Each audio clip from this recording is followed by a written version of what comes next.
नमस्कार, आप देख रहे हैं स्टार न्यूज आपकी बात और मैं हूं आपके साथ जीवाराम चौधरी।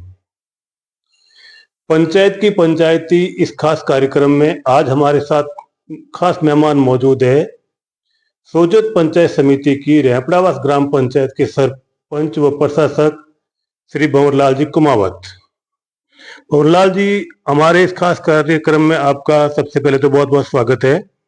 आपको भी और आपके चैनल को भी हमारी तरफ से बहुत बहुत स्वागत है। भंवरलाल जी, 2019 में सरपंच पद हेतु चुनाव हुए, उसमें आपने नामांकन दाखिल किया और आप विजयी हुए। उससे पहले आप क्या कर रहे थे और आपका एक फैमिली बैकग्राउंड क्या है?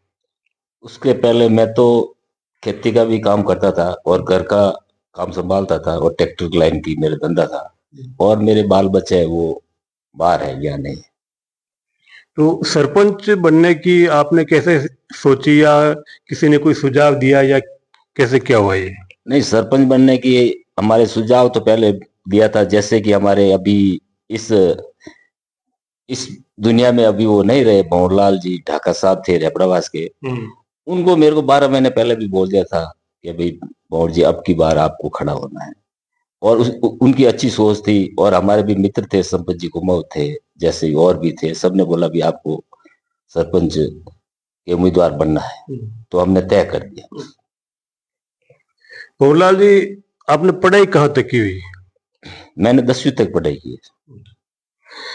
एक बात आपसे ये पूछ रहे थे कि पिछले काफी सालों से देख रहे हैं कि राजस्थान में जब भी सरकार का परिवर्तन होता है तो सरपंचों के लिए जो शैक्षणिक योग्यता होती है, एक सरकार अनपढ़ को भी सरपंच बनाना चाहती है तो दूसरी सरकार चाहती है कि भाई शिक्षित वर्ग से जो आदमी हो वो मतलब सरपंच होना चाहिए।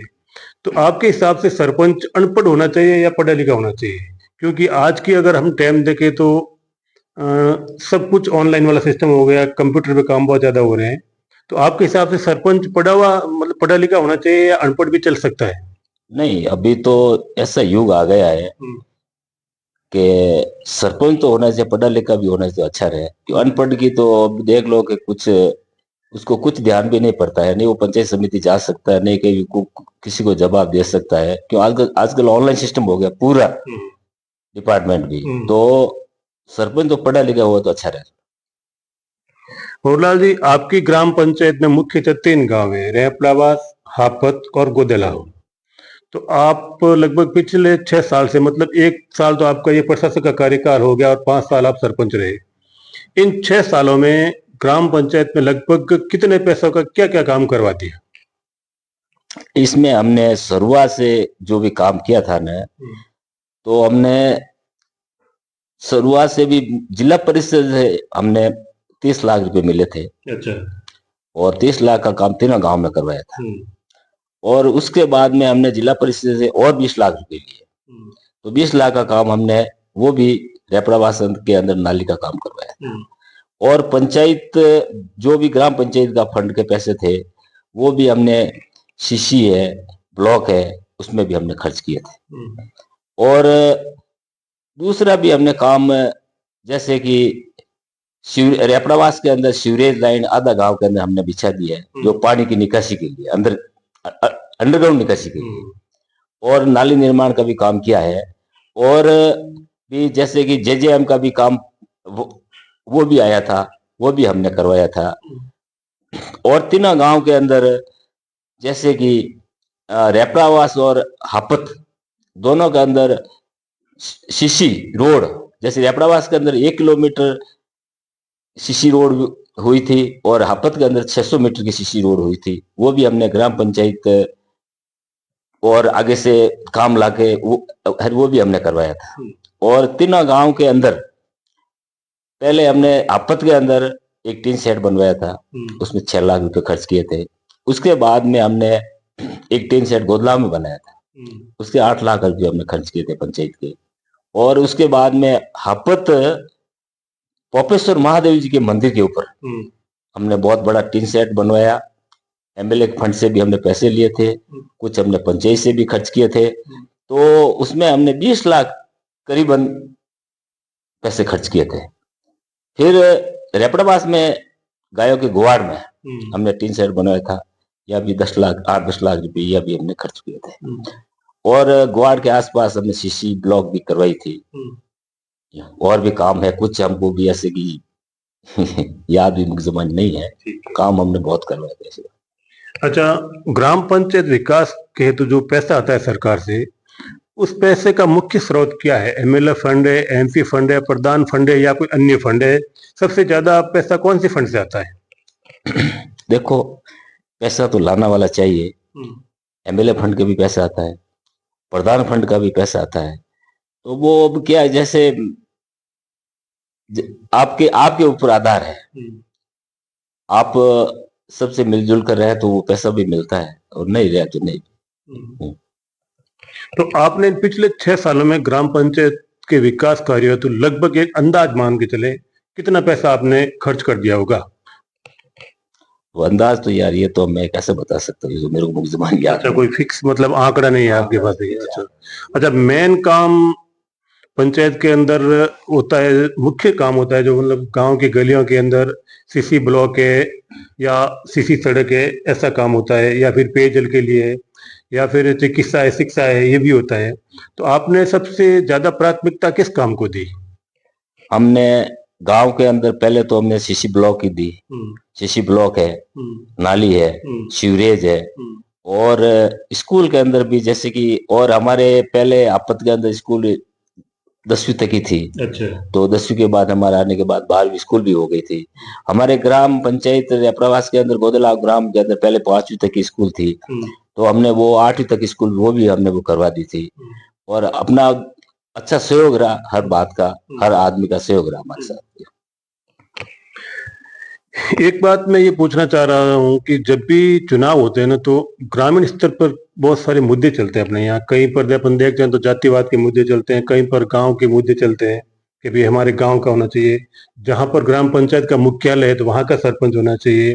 तो आप अगर जातिवाद से भी देखें तो इस ग्राम पंचायत में शायद आपके वोट, आप जिस जाति से बिलोंग करते हैं उसके वोट थोड़े कम है, और ग्राम पंचायत का मुख्यालय वो रेपड़ावास है और आप हापत गांव से है। तो इन चीजों को लेकर चुनाव के दौरान कोई रुकावट या कोई विशेष ऐसे अड़चन वगैरह पैदा नहीं हुई कुछ? नहीं, हमारा उधर कोई रुकावट नहीं हुई। जैसे हम सरपंच में पहले खड़े हुए थे तो हमारे हम 5 आदमी खड़े हुए थे। 5 में जैसे एक हमारे समाज का भी था बंदा। तो हमने तो ऐसा हमारा साथ हर आदमी के साथ हमारा व्यवहार ऐसा था कि हर आदमी ने हमको वोट दिया। हमको वोट दिया तो हमको 1000 और कुछ वोट भी 1065 वोट भी मिले। तो हर आदमी ने वोट दिया तो मिले ना।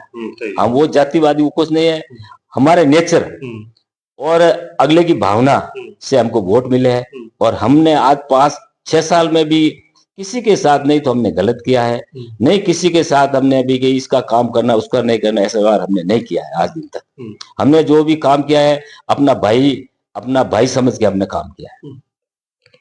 प्रहलाद जी, सरपंच के अलावा भी आप कोई राजनीतिक पद पे या कोई अन्य पार्टी के साथ जुड़े हुए हैं या मतलब रहे पहले? नहीं, मैं नहीं रहा। मैं सिर्फ मेरे घर का काम भी करता था, खेती का काम करता, मैं कहीं नहीं था। मतलब आप पहली बार सरपंच बने, उससे पहले किसी भी राजनीतिक पद पे नहीं थे? तो पहली बार सरपंच बनने के बाद आदमी सरकारी सिस्टम से अनभिज्ञ होता है, मतलब उनको जानकारी नहीं होती कि भाई किस काम के लिए किस अधिकारी से मिलना चाहिए या वो काम किससे करवाना चाहिए। तो इन जानकारी के लिए आपने क्या मतलब प्रयोजन किए थे? नहीं, वो तो प्रयोजन धीरे धीरे सब सीख जाते हैं आदमी।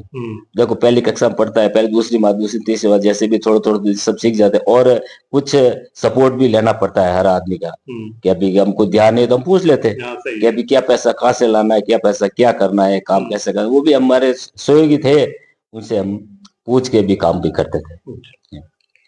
अभी आपका कार्यकाल लगभग खत्म होने की कगार पे है, क्योंकि सरकार ठीक है चुनाव नहीं करवा रही, इसलिए आपको एक्स्ट्रा 1 साल मिल गया।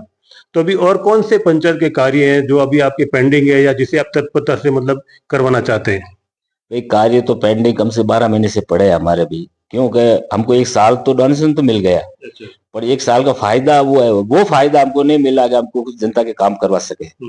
क्यों? कि जबकि जनता को काम नहीं करवाएगा, काम नहीं मिलेगा तो लोग देखो उस सरपंच को काट देगी वो जनता। ये बात सही है। तो काम के लिए हम नहीं तो हमारी किस्तें भी जैसे ही राज्य सरकार ने अभी तक कुछ नहीं दी है, बाकी भी पड़ी है 12 महीने 1.5 साल की, और कुछ नरेगा का पेमेंट भी रुका हुआ है।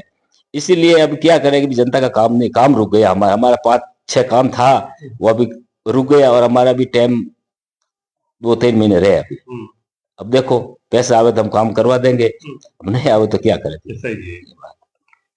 अच्छा, 5 साल सरपंच रहने के बावजूद आपको और आपके समकालीन कार्यकाल सभी सरपंचों को ये 1 साल एक्स्ट्रा बोनस मिला है, तो ये आपके लिए फायदेमंद रहा या नुकसानदायक हुआ? और क्या आप इसमें ये भी चाहते हैं कि जो प्रशासन का कार्यकाल और आगे बढ़े, या आप ये चाहते हैं कि चुनाव समय पे हो जाए? नहीं, मैं तो समझो मेरी सोच तो एक भी अभी चुनाव समय पर हो जाए तो अच्छा रहे। क्योंकि अभी 5 साल का हमने 6 साल 1 साल डोनेशन मिला, पर डोनेशन खाली वो एक प्रशासक के रूप में मिला है, पर दूसरे जनता के काम के लिए नहीं मिला है। इसीलिए थोड़ा हम जनता से थोड़ा कट जाता है ये बात। तो जो 1 साल का जो आपको एक्स्ट्रा कार्यकाल मिला वो आपके लिए किसी फायदेमंद जैसा नहीं रहा, मतलब कुछ? अच्छा, सरपंच और प्रशासक के बीच में क्या अंतर पाया आपने? नहीं, वो अंतर तो हमने भावना सरपंच और प्रशासक हम तो आज तक एक ही भावना रही थी, कोई अंतर हमने नहीं देखा। नहीं, सरकार ने भी कोई अंतर नहीं रखा। जैसे कि वो सरपंच के काम के थे उस टाइम भी वो काम चलता था, और प्रशासक रूप में वो का साइन और वो के भी काम चल रहे हैं, कोई तकलीफ नहीं आई अभी तक। सिर्फ एक नाम का फेरबदल रखा, मतलब सरपंच की जगह प्रशासक रखा, बाकी संपूर्ण शक्तियां वही की वो स्वयं आपके पास है, मतलब रही है। अच्छा, तो अभी आने वाले चुनाव में आपकी फिर से मंशा है सरपंच का चुनाव लड़ने की? अगर गांव वाले चाहे या आपके समाज वाले या अन्य लोग आपके अगर साथ में सपोर्ट में आ जाए और वो मतलब कहे कि भाई आपने अच्छा काम किया है और हम चाहते हैं कि दोबारा आप सरपंच पद दे दो, मतलब चुनाव लड़ो, तो आपकी क्या इच्छा है इसमें? इसमें मेरी इच्छा है कि पहले तो ये कोई नया आदमी बने तो अच्छा रहे, और फिर भी जनता के ऊपर आधार है, पब्लिक के ऊपर आधार। पब्लिक कहे तो काम करने का, पब्लिक नहीं कहे तो कोई फायदा नहीं है सरपंच बनने में। नहीं, अगर मान लीजिए जनता आपको चाहे और आपके साथ जुड़ जाए तो आप चुनाव लड़ने के इच्छुक होंगे? हाँ, वो जनता हमको चाहेगी, और जनता बोलेगी कि भाई आप खड़े रहो, चुनाव लड़ो, तो मैं लड़ूंगा, नहीं तो मैं चुनाव नहीं लड़ूंगा, नहीं तो हम नए आदमी के साथ रहेंगे। मान लीजिए आप चुनाव लड़े और आप फिर से मतलब सरपंच बन जाए, मान लीजिए, तो किन कार्यों को आप मतलब प्राथमिकता देंगे? वो कार्य तो वही है जो कि भी गांव के अंदर कुछ कमियां हैं, जैसे कि हॉस्पिटल है, हॉस्पिटल में क्या काम हो रहा है क्या नहीं हो रहा है। जिस गांव के अंदर भी कुछ कोई जैसे नरेगा का काम है, और कुछ काम तो बहुत है, समस्या स्कूल का काम है, स्कूल में जैसे मास्टर नहीं है क्या नहीं है, तो सब चीज को लेकर चलना पड़ेगा। अच्छा सर, कई बार हम देखते हैं कि लोग सरपंच एक राजनीति की पहली सीढ़ी होती है, और सरपंच से चुनाव जीतकर लोग एमएलए एमपी तक भी मतलब बढ़ जाते हैं, और कई लोग सरपंच पद तक ही मतलब सीमित रह जाते हैं। तो ऐसा होने का क्या कारण है? मतलब इनकी वजह क्या है कि कुछ लोग इतने आगे बढ़ जाते हैं और कुछ लोग सरपंच तक इस तरह हो जाते हैं? क्या उनका काम करने का सिस्टम थोड़ा अलग से होता है, या मतलब क्या कारण है, क्या बता सकते हैं आप? वो उससे सरपंच के नेचर और आचार विचार पे फर्क पड़ता है कि सरपंच कैसे स्वभाव का है, कैसा काम किया है। तो भाई उसने काम किया होगा तो जनता चाहेगी तो आगे भी बढ़ सकेगा। जो सरपंच ने काम भी नहीं किया है कुछ, तो उसको आगे जनता नहीं चाहेगी, वो आगे बढ़ेगा ही नहीं। ये बात। अच्छा, आप अपनी तरफ से आपकी संपूर्ण ग्राम पंचायत के लोगों को एक प्रशासक के रूप में क्या संदेश देना चाहते हैं? भाई मैं मेरी संपूर्ण ग्राम पंचायत को ये संदेश देना चाहता हूँ कि भाई मैं जैसा भी था आपके सामने हूँ, और मैंने 6 साल के अंदर जो भी काम किया आपके सामने काम किया, नहीं तो मैंने इधर उधर फालतू कई पैसे का विवरण किया है। जो काम मेरे से हुआ वही काम मैंने किया है। और मैं तो मेरी पंचायत वालों को मैं तो ये भी कहना चाहता हूँ, मेरे 5 साल के 6 साल के अंदर जो भी मेरे से कुछ किसी भी आदमी को किसी भी के साथ गलत या बुरा मैंने कह दिया हूँ, तो आप लोग मेरे को आपका बच्चा समझ के मेरे को गलती माफ करे। और मैंने गलती नहीं की, पर तो भी आपको भी कि मैंने किसी को कह दिया सुनकर, तो मैं आपका भाई समझ के मेरे को गलती स्वीकार करेंगे। अच्छा भंवरलाल जी, एक आखिरी सवाल आपसे ये है, आपने 6 साल तक ग्राम पंचायत में सरपंच और प्रशासक के रूप में सेवाएं दी, ऐसा कभी हुआ कि कोई विशेष पक्ष से, जैसे कि आपके चुनाव में जो प्रतिद्वंदी थे, या कोई जाति से संबंधित लेके, या कोई अन्य लोग जो चाहते हैं कि भी इस व्यक्ति के हाथ से विकास के कार्य नहीं होना चाहिए, तो उन लोगों ने भी कभी आपके काम में कोई अड़चन पैदा की या कभी कोई विरोध पैदा किया? नहीं, हमारी पंचायत के अंदर ऐसा काम नहीं हुआ अभी तक। नहीं तो हमने तो ऐसा व्यवहार रखा, चाहे हमको वोट दिया चाहे नहीं दिया, चुनाव तक ही था बस। उसके बाद में हम सब एक ही थे। और नहीं तो हमारे किसी आज 6 साल में कोई भी हमारा पंचायत का बंदे ने कोई हमारे बीच में टांग तो नहीं तो अड़ाई आज दिन तक। हमारी पंचायत एक सीधी सादी पंचायत है और हमारी पंचायत बहुत अच्छी पंचायत है और हमको कोई तकलीफ नहीं हुई आज दिन तक, बस 6 साल के अंदर। अच्छा, आने वाले पंचायती राज चुनावों को लेकर आप अपने ग्राम पंचायत के लोगों को क्या मैसेज देना चाहते हैं चुनावों को लेकर? भाई, चुनाव को लेकर तो मैं तो ये मैसेज देना चाहता हूँ कि चुनाव तो आ रहे हैं, नजदीक ही है, कि आप अपना जो भी प्रतिनिधि सरपंच खड़ा करो ना, आप एक अच्छा आदमी देख के खड़ा करो, अच्छा आदमी देख उसको वोट देके जिताओ, तो वो पढ़ा लिखा होना चाहिए, तो वो पंचायत का विकास करेगा और ग्राम पंचायत का पूरा विकास करेगा। तो ये थे हमारे रेपड़ावास ग्राम पंचायत के सरपंच और प्रशासक भंवरलाल जी कुमावत, जिनसे आज हमने पंचायत की पंचायती के तहत काफी सारी बातचीत भी की और उन्होंने सही सलीके के साथ हर बात का सही ढंग से जवाब दिया। इसी तरह की खबरों को देखते रहने के लिए आप हमारे साथ जुड़े रहिए और देखते रहिए स्टार न्यूज आपकी बात। धन्यवाद।